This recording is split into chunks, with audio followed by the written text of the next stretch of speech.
గత 10-15 రోజులుగా పోరాటం చేసడం వల్ల ఈరోజు ప్రజలందరూ కూడా ఈ పోరాటానికి మద్దతుగా రావడం వల్ల ఈరోజు ప్రభుత్వం వెనక్కి తగ్గి ఎల్ఆర్ఎస్ని రద్దు చేసింది.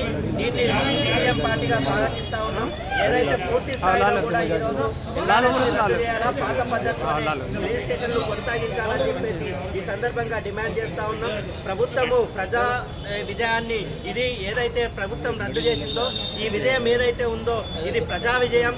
ప్రజలు పోరాడిన సందర్భంగా ఏదైతే విజయం సాధించిందో ఇది ప్రజా విజయంగా మేము భావిస్తూ ఉన్నాం. ప్రజలందరూ కూడా ఈరోజు ఎల్ఆర్ఎస్ ప్రభుత్వం తీసుకొస్తున్న విధానాలు ఏవైతే ఉన్నాయో ఈరోజు ప్రజల మీద భారం పడేలాగా ఉన్నాయి. కాబట్టి వెంటనే ఈ విధానాన్ని స్వస్తి పలకాలా ప్రజల ఈ పోరాటాలకి. ఎందుకనంటే ఓన్లీ ఇది రాజకీయ ఎత్తుగడగా మున్సిపల్ వరంగల్, ఖమ్మం ఇట్లాంటి పరిస్థితులలో మున్సిపల్ ఎలక్షన్లు వస్తున్నాయి. కాబట్టి ఈ పద్ధతుల్లో ఎల్ఆర్ఎస్ ఉంటే మళ్ళీ మేము సీట్లని కైవసం చేసుకోమనే పద్ధతుల్లో రాజకీయ స్టంట్లో భాగంగా చేయకూడదు. కాబట్టి ఖచ్చితంగా ఎల్ఆర్ఎస్ని పూర్తి స్థాయిలో రద్దు చేసే విధంగా చర్యలు చేపట్టాలని, మళ్ళీ పునరుద్ధరణ కోసం ఆలోచన చేయొద్దని చెప్పేసి ప్రభుత్వాన్ని డిమాండ్ చేస్తూ ఉన్నాం.